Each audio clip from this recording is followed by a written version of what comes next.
Baik, mari kita mulai kaji kita dengan doa menuntut ilmu. Bismillahirrahmanirrahim. Raditu billahi rabban wa bil Islam dinan wa bi Muhammadin nabiyyan wa rasulan. Rabbi zidni ilma warzuqni fahma. Bismillah, alhamdulillah, asyhadu an la ilaha illallah wa asyhadu anna Muhammadan abduhu wa rasuluh. Allahumma salli wa sallim ala sayyidina Muhammadin wa ala alihi wa sahbihi ajma'in, amma ba'd. Alhamdulillah, puji syukur kehadirat Allah Subhanahu wa taala. Pagi hari ini kita masih diberikan usia, kemudian diberikan kesehatan, dan semoga ini menjadi berkah bagi kita. Apalagi hari ini kita mencoba thalabul ilmi, sama-sama belajar. Saya juga belajar, teman-teman semua belajar. Mudah-mudahan mempermudah jalan kita menuju surga. Amin. Bismillah. Kita sudah mengadakan acara ini ngopi berkah, ya, ngobrol pagi bersama kajian Ahad. Jadi konsepnya adalah kita kajian tafsir tematis, kita dengan tema tertentu. Misalnya hari ini kita akan mengambil tema Islam jalan tengah, ya, Islam jalan tengah, Islam wasaqat. Maka 1-2 ayat kita baca, kemudian kita terjemahkan berkata, dan kemudian kita lihat tafsirnya, ya.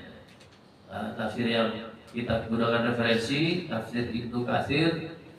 Kemudian biasanya saya baca juga tafsir At-Tabari dan tafsir Imam Qurtubi. Biasanya 3 tafsir itu yang saya jadikan referensi, dan beberapa referensi yang lain. Saya sebenarnya ingin ada kuis, ya. Saya punya Quran yang kemarin saya beli di Mekah, ya. Saya buat hadiah. Dengan pertemuan yang kemarin itu kan sudah ada beberapa materi, ya. Saya ingin bikin kuis satu saja, di hadiahnya Quran dari Mekah. Nanti saya ambil. Saya satu pertanyaan saja itu. Mana, ya? Saya sudah siapkan pertanyaan. Ya, di materi tentang tafsir dari ayat surat Ali Imran ayat 7, ya, kalau nggak salah, itu kan tentang bahwa ada di dalam ayat-ayat Al-Quran ada ayat muhkamat dan mutasyabihat. Kemudian ada riwayat dari Ibnu Abbas menjelaskan selanjutnya Al-Quran itu dikelompokkan menjadi 4 kelompok berdasarkan kemudahan dipahaminya, ya. Jadi apa saja 4 itu? Ada yang masih ingat? Tafsir yang saya kasih 1 dari 4, saya kasih 1, sebutkan 3. Yang pertama adalah tafsir yang mudah dipahami oleh semua orang. Yang kedua, apa namanya, ada yang masih ingat? Boleh dilihat videonya dulu, Pak. Gak ada yang ingat, gak ada yang dapat. Kan Habib, Hadiah. buat antumnya jawab Habib. Itu materi yang kedua waktu itu. Yang kedua yang hanya dipahami oleh Allah Subhanahu wa taala. Misalnya Ya, ayat kayak hanya dipahami Al-Quran. oleh Allah Subhanahu wa taala. Yang berikutnya Orang yang tingkatan ilmunya sudah bisa mendalam, ya, mendalam. Rasikhuna fil ilmi. Ya, benar. Yang berikutnya yang hanya dipahami oleh orang yang mengerti bahasa Arab atau aslinya itu orang Arab, ya, artinya yang mengerti bahasa Arab. Jadi dari keterangan dari Ibnu Abbas itu menyebutkan bahwa selanjutnya tafsir itu dikelompokkan jadi 4. Pertama, tafsir yang artinya Al-Quran, ayat-ayat Al-Quran yang bisa dipahami oleh, mudah dipahami oleh semua orang. Al-Quran, ayat-ayat yang hanya bisa dipahami oleh yang mengerti bahasa Arab. Al-Quran yang hanya bisa dipahami oleh orang yang mendalam ilmunya, ar-rasikhuna fil ilmi, dan ayat-ayat Al-Quran hanya bisa dipahami oleh Allah dimengerti oleh Allah Subhanahu wa taala. Jadi boleh nanti dapat hadiahnya. Alhamdulillah. Ustaz. Makanya ketika kita baca Quran tidak cukup hanya baca terjemahan saja kemudian kita coba tafsirkan sendiri. Ya, dari sesat itu. Karena memang sudah ini ya apa tadi berdasarkan tafsir itu tafsir Ibnu Katsir yang menyebutkan seperti itu ya, menyebutkan riwayat dari Ibnu Abbas bahwa selanjutnya Al-Quran dikelompokkan menjadi 4 itu. Nah, dan banyak sekali Al-Quran yang hanya bisa dipahami oleh orang-orang yang mendalam ilmunya. Ya, jadi kita yang pembelajar ya, kalau misalnya mau memahami Al-Quran ya dari tafsirnya ya, dari tafsirnya bukan dari terjemahannya. Karena kalau terjemahannya sering ya belum bisa dipahami dengan baik. Termasuk hadis itu juga ada syarahnya, misalnya syarah untuk Bukhari itu syarahnya ada salah satunya adalah Ibnu Hajar Al-Asqalani syarahnya. Kemudian Imam Nawawi mensyarah hadis Muslim. Jadi kalau kita mau memahami hadis sebenarnya nggak bisa hanya dipahami dari teks hadisnya, tapi ada syarahnya. Lebih baik, lebih selamat membaca syarahnya. Kalau ada bukunya, tapi sekarang semua ada di Google ya, bisa di Google. Syarah, misalnya syarah Muslim Imam Nawawi, syarah Bukhari, Ibnu Hajar Asqalani, tafsir Ibnu Katsir, semuanya ada. Jadi saya termasuk hafalannya jelek, sehingga saya memang setelah membaca tafsir saya catat sehingga kemudian saya sampaikan. Jadi saya tidak mengarang tafsir sendiri. Baik, mari kita mulai. Yang akan kita kaji adalah Al-Baqarah ayat 143. Silakan dibuka. أعوذ بالله من الشيطان الرجيم بسم الله الرحمن الرحيم وكذلك جعلناكم أمة وسطا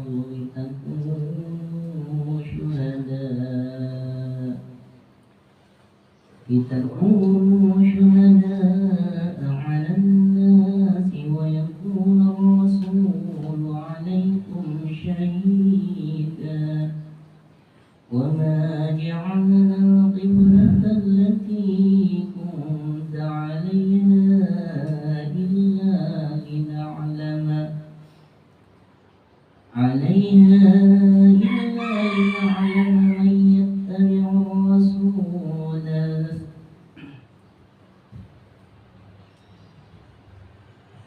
إلا لنعلم من يتبع الرسول ممن ينقلب على عقبيه وإن كانت لكبيرة إلا على الذين هدى الله وما كان الله ليضيع إيمانكم إن الله بالناس لرؤوف رحيم.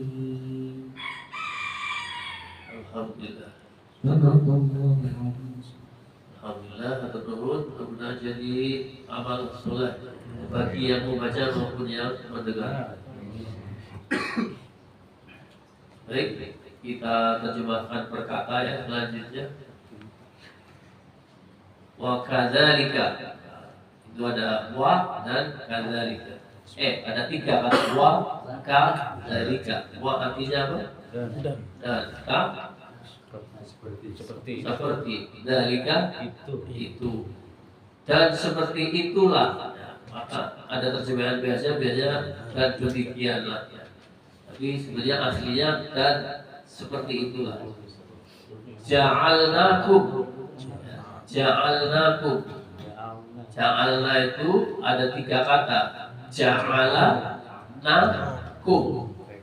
Ja'ala kalau ditambah na jadi sukun. Ja'alna itu fi'il madhi, kata kerja lampau. Ja'ala, ja'ala, ja'alu, ja'alat, ja'alata, ja'al apa? Ja'alata? Ja'al. Apa lupa ya? Kemudian kalau ja'alna itu berarti domirnya siapa? Kami. Kami. Kalau diganti saya, Ja'al. ja'altu. Ja'al.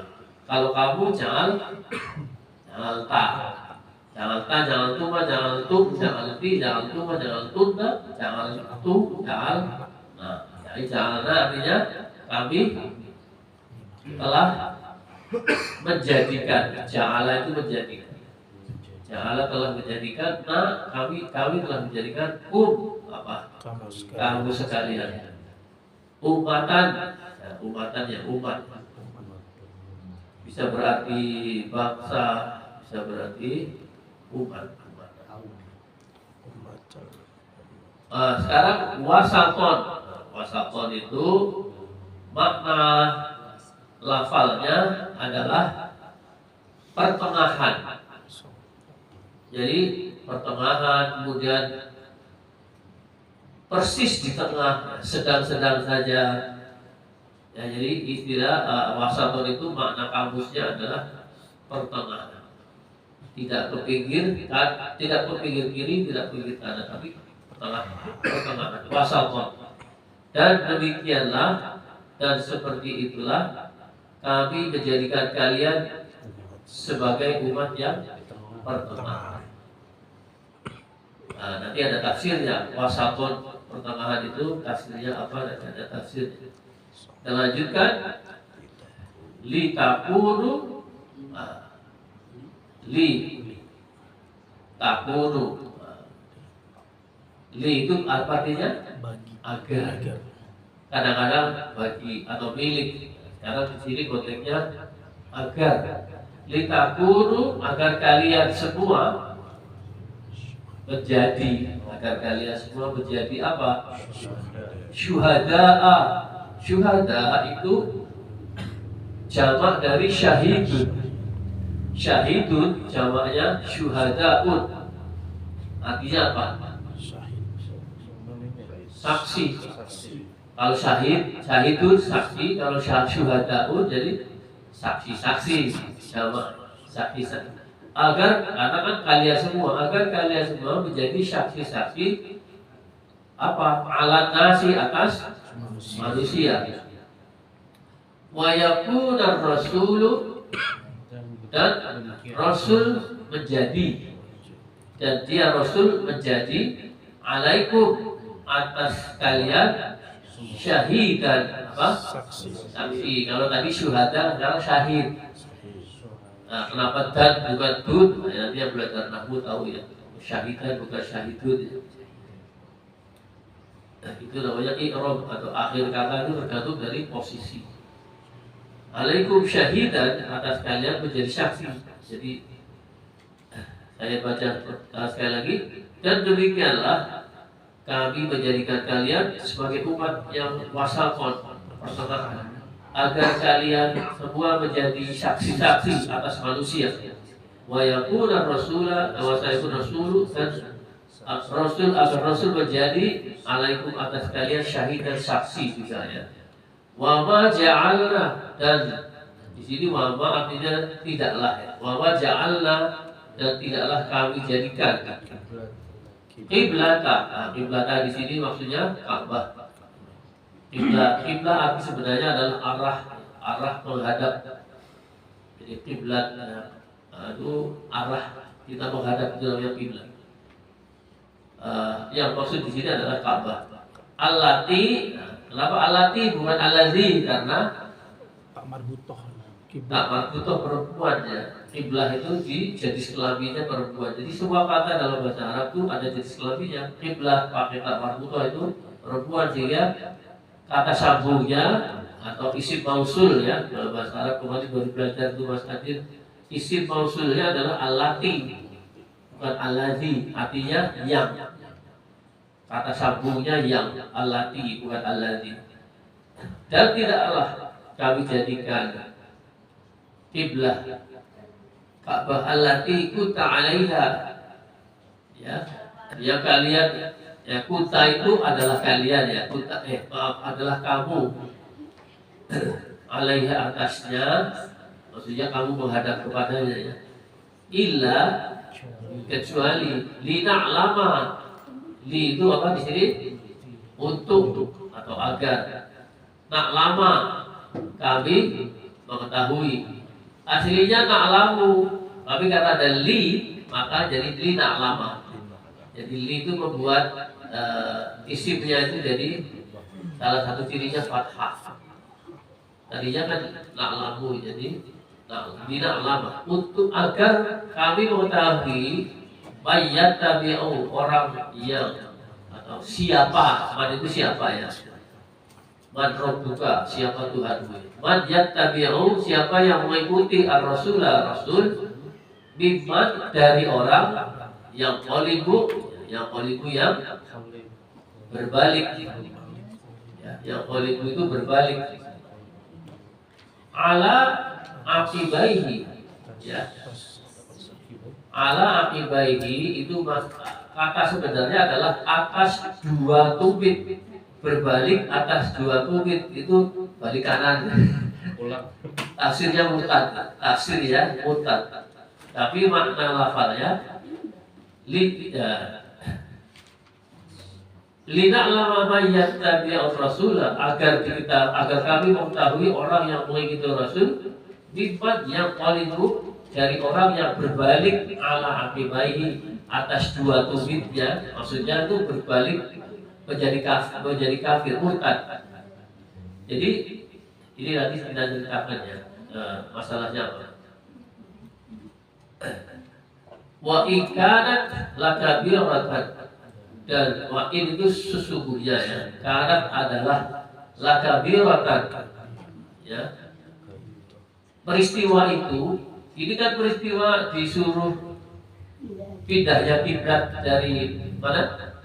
Dari mana? Pindahnya kiblat dari Masjidil Aqsa ke Masjidil Haram. Jadi zaman Nabi Muhammad, zaman Rasul dulu itu kan Nabi itu merindukan untuk kembali ke kiblatnya ke Ka'bah. Jadi pernah kiblatnya ke Masjidil Aqsa, kemudian Rasul sering menengadahkan ke atas ya. Ada Qur'annya di Al-Baqarah itu ada apa?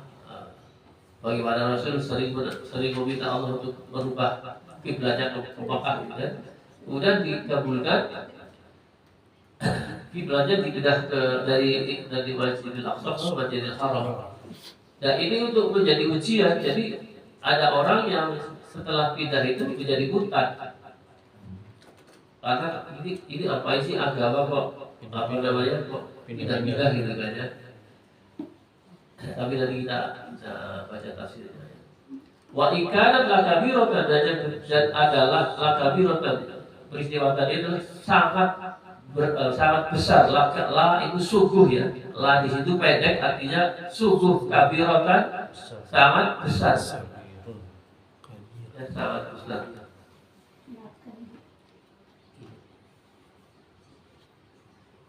Illa kecuali alal ladina, atas orang-orang yang hadallah, yang Allah telah memberi petunjuk. Wa makanallahu, dan tidaklah Allah liyudhi'a imanakum, dan tidaklah Allah menyia-nyiakan iman kalian. Kenapa ada kalimat seperti itu? Karena sahabat ada yang khawatir, kalau gitu bagaimana ibadahnya orang-orang yang dulu yang menghadap ke Masjidil Aqsa gitu kan. Dijawab seperti ini, tidak masalah, Allah tidak, yang penting kan keimanan kalian. Waktu itu kan memang kiblatnya ke Masjidil Aqsa, dan tidaklah Allah menyiapkan iman kalian, maksudnya ibadah yang dulu ke Masjidil Aqsa ya tetap mendapat pahala meskipun orangnya sudah meninggal gitu ya. Innallaha, sesungguhnya Allah binasi, kepada manusia, terhadap manusia, la raufun rahimun ya. Rauf itu pengasih, penuh kasih, rauf berbelas kasih, bermurah. Rahimun, penyayang. Coba kita terjemahkan seluruhnya. Dan demikianlah kami jadikan kalian umat wasakon, agar kalian menjadi saksi agar kalian semua menjadi saksi-saksi atas manusia. Wa yakuna rasul dan rasul menjadi saksi atas kalian. Wa ma ja'alna qiblatan allati kunta 'alaiha, dan tidaklah kami tetapkan kiblat menjadi kiblatmu yang sekarang ini ya, melainkan agar kami mengetahui siapa yang mengikuti rasul dan siapa yang berbalik menjadi murtad. Wa ikarat dan yang demikian itu ya, pemindahan kiblat itu lakabiratan terasa berat illa kecuali alladzi hadallah bagi orang-orang yang Allah memberikan petunjuk, dan tidaklah Allah menyanyiakan ibadah kalian. Sesungguhnya Allah terhadap manusia itu Maha Pengasih dan Maha Penyayang. Jadi ini sebenarnya ada tiga tema di sini ya. Pertama tentang umat Islam itu umat wasaton. Pertama itu. Jadi Allah menjadikan kita umatan wasaton. Yang kedua, umat Islam itu akan nanti menjadi saksi di akhirat. Jadi ada tafsirnya dia. Nabi Muhammad dan umat Islam itu nanti akan menjadi saksi bagi Nabi dan umat-umat sebelumnya. Karena kan umat-umat sebelumnya itu meskipun sudah di akhirat itu ketika diadili lah itu ya, itu menyatakan bahwa kami belum pernah kok mendapatkan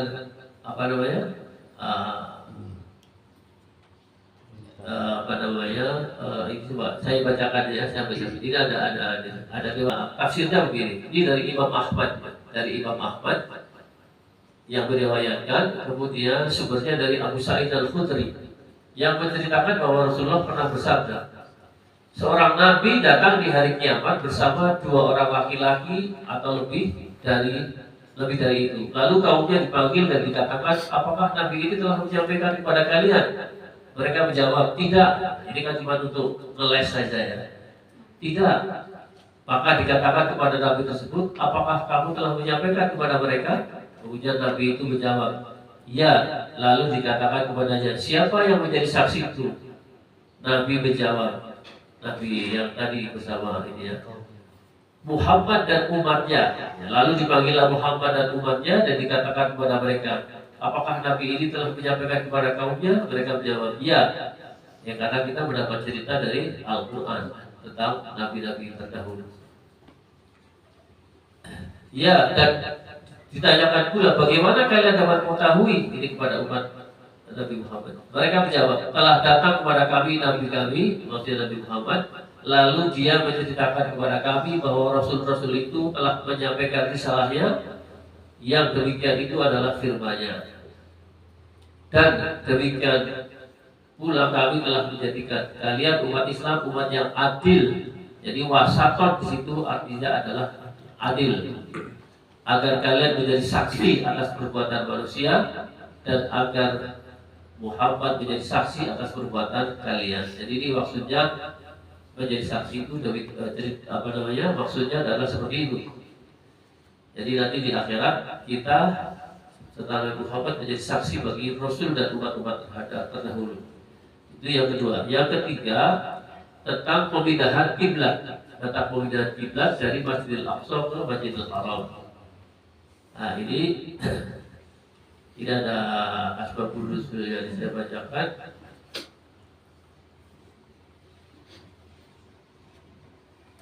Ayat ini, ini dari keterangannya.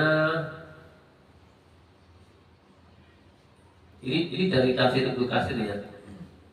Ayat ini turun menjawab kekhawatiran beberapa sahabat terkait dengan saudara-saudara mereka yang telah wafat sebelum Allah menurunkan ayat yang memerintahkan pengembalian kiblat ke Ka'bah. Mereka khawatir Allah tidak menerima sholat mereka. Tadi sudah saya sampaikan. Al-Bara bin Azib bercerita, Rasulullah sholat menghadap Baitul Maqdis selama 16 atau 17 bulan. Selama itu pula ingin sekali beliau menghadap Baitullah. Suatu hari ya, beliau sedang menunaikan sholat asar bersama sejumlah sahabat.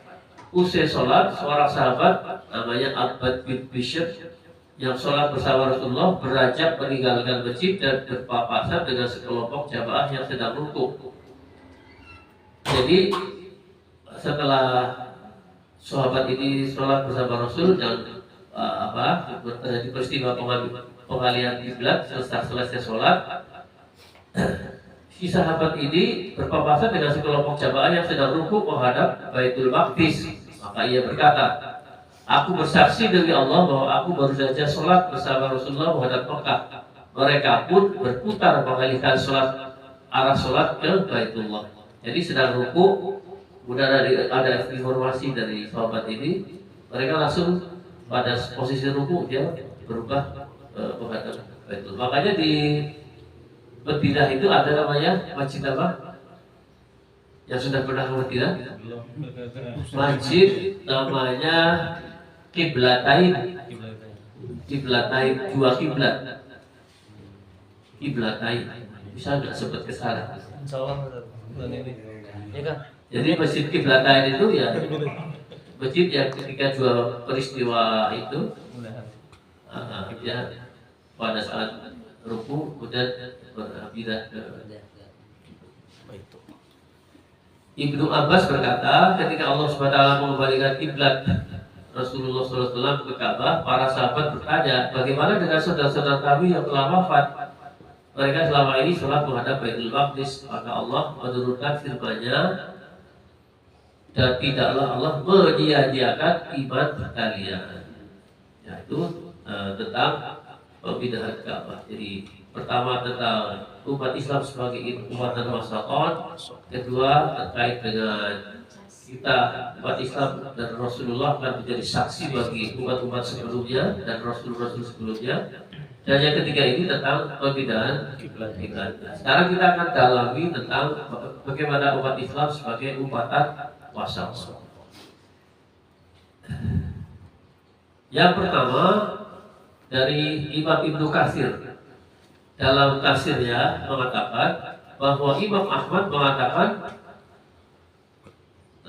kalau di dalam tafsir Ibnu Katsir itu disampaikan sanadnya ya. Imam Ahmad mengatakan telah menceritakan kepada kami dari Abu Muawiyah, telah menceritakan kepada kami Al-Amash dari Abu Saleh, dari Abu Sa'id Al-Khudri dari Nabi Sallallahu Alaihi Wasallam. Jadi Ibnu Katsir mengambil riwayat dari Imam Ahmad.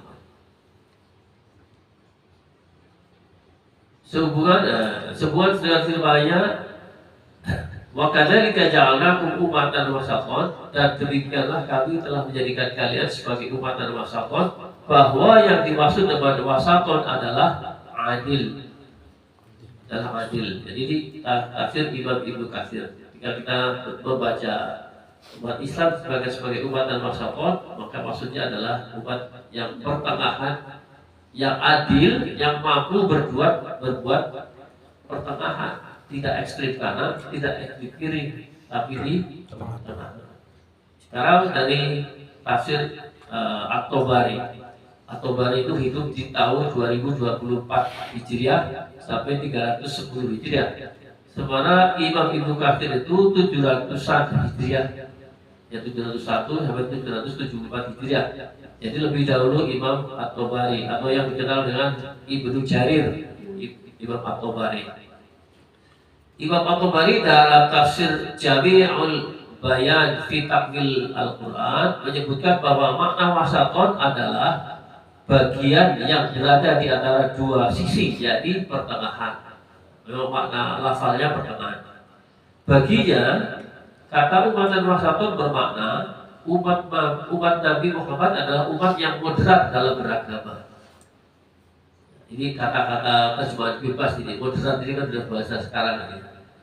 Umat yang moderat dalam beragama, tidak berlebihan dan tidak pula kekurangan. Berlebihan dalam bahasa agama disebut hulu. Nanti akan kita ceritakan sifat hulu seperti apa sih. Jadi tidak berlebihan dan tidak pula kekurangan, tidak hulu, tidak taksir, kekurangan taksir, taksirun. Jadi tidak menggampangkan, tidak pula Menyusahkan. melebih-lebihkan. Jadi mastata'tum dalam bahasa Quran kan mastata'tum, semampu kalian. Selain itu At-Tabari turut mengutip beberapa riwayat yang menyatakan bahwa wasaton bermakna adil. Jadi pertengahan itu ya sama dengan adil.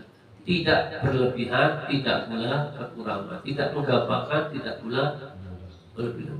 Sekarang dari Imam Al-Qurtubi, dia wafat tahun 671 Hijriah. Dalam tafsirnya Jami'ul Ahkam Al-Quran, menurutnya umat wasaton adalah umat yang moderat atau pertengahan, adil dan terbaik. Jadi ada tambahan terbaik. Moderat, pertengahan yang adil dan terbaik. Ini tambahan dari Al-Qurtubi itu umat yang terbaik. Jadi makna wasaton adalah pertengahan, adil dan terbaik. Ia berkata, sebagaimana Allah telah menjadikan Ka'bah sebagai titik pertengahan pusat bumi, seperti itu pula Allah menjadikan umat Nabi Muhammad sebagai umat pertengahan yang derajatnya di bawah para nabi dan di atas sekalian umat manusia. Kemudian ya, sekarang kita bagaimana kita bersikap pertengahan. Contohnya adalah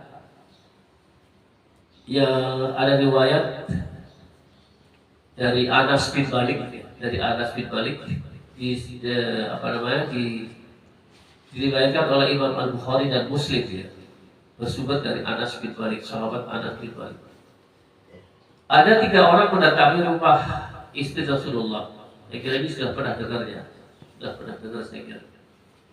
Ada 3 orang mendatangi rumah istri Rasul untuk menanyakan tentang ibadah beliau.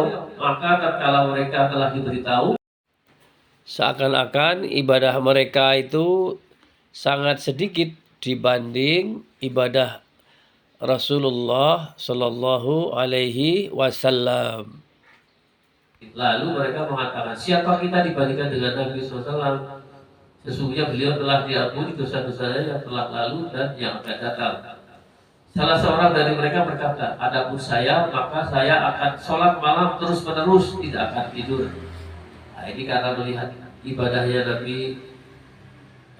Kemudian mereka, kalau gitu saya akan sholat terus-menerus, sholat malam terus-menerus, tidak tidur. Terus yang lainnya, saya akan berpuasa terus selamanya dan tidak akan berbuka. Yang lainnya kemudian mengatakan, saya tidak akan menikah selamanya. Lalu datanglah Rasul SAW seraya bersabda, apa kalian telah mengatakan seperti ini dan itu? Demi Allah Azza wa Jalla, sesungguhnya saya adalah orang yang paling takut pada Allah Azza wa Jalla dan yang paling bertakwa di antara kalian. Akan tetapi saya berpuasa dan berbuka, saya sholat dan tidur, saya menikahi dan saya juga menikahi wanita.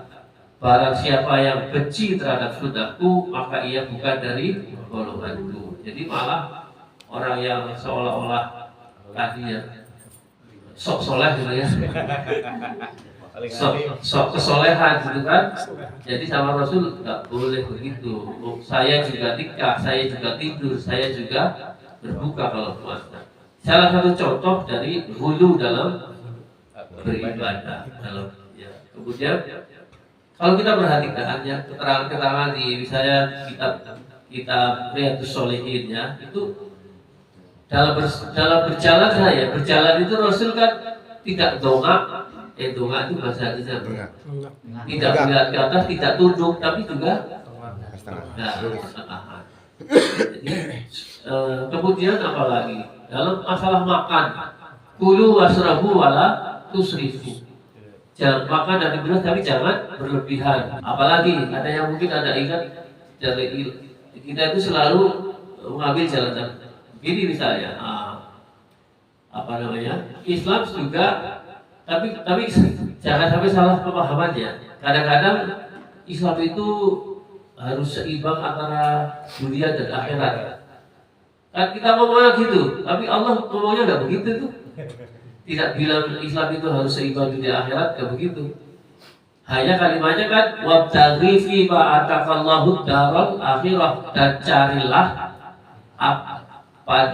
carilah negeri akhirat pada apa-apa yang Allah berikan kepadamu. Wala tansa nasibaka minad dunya, dan janganlah kalian lupakan nasibnya di dunia. Jadi semacam sebuah sikap yang terintegrasi. Kalau kita melaksanakan amal dunia, niatnya harus akhirat. Kalau kita lihat amal akhirat, harus akhirat. Nggak boleh amal akhirat diniatkan dunia. Karena kalau kita lihat amal dunia saja dengan niat dunia, ya kita dapat dunia tapi nggak dapat akhirat. Tapi kalau kita amal dunia, niat akhirat, dapat dunia dan akhirat. Nah, jadi keseimbangannya di situ. Kadang-kadang kita salah memahami ya, kita harus seimbang dunia. Nah, tapi seimbangnya ya adilnya harus sesuai dengan patokan Al-Quran dan hadis ya. Adilnya seperti apa? Ya misalnya ini, mohon maaf ini ibu-ibu ya, dalam Islam kan boleh menikah lebih dari satu ya. Islam yang laki-laki pasti senang bukan ya? Proses ya. Boleh, tapi boleh kan tidak harus. Tidak. Boleh kan tidak harus. Tidak harus tadi. Tidak harus. Boleh. Bisa milih. Tapi harus diakui bahwa nikah lebih dari satu itu tidak jelek. Kalau kita berani mengatakan nikah lebih dari satu jelek, berarti kita mengatakan Rasul jelek. Rasul istrinya banyak. 9. Ya. Jadi jangan sampai kita umat Islam itu menilai dengan pikiran saja saja. Apa yang dikatakan Rasul, apa yang dikatakan Allah baik, maka itu baik. Tapi memang harus kita pahami dengan benar lah ya. Kita pahami dengan benar. Ada hal-hal yang halal tapi tidak thayyib, ya enggak? Contohnya orang diabetes kayak saya. Ya, kalau orang diabetes itu ya makan terlalu banyak nasi, halal tapi enggak thayyib. Mungkin orang boleh beristri lebih dari satu, tapi mungkin halal tapi enggak thayyib. Harus dilihat thayyibnya gitu ya. Thayyibnya seperti apa? Harus ada alasan yang syar'i lah. Saya kira demikian. Jadi kita semua umat Islam ini sudah dinas oleh Allah dalam Al-Quran dengan ajaran yang dibawa oleh Nabi Muhammad SAW. Kita itu dijadikan umat yang wasafon, umat yang adil, umat yang pertengahan, umat yang terpilih, terbaik. Jadi mudah-mudahan kita selalu menambah ilmu sehingga kita bisa menjadi umat yang betul-betul adil, pertengahan dan terbaik.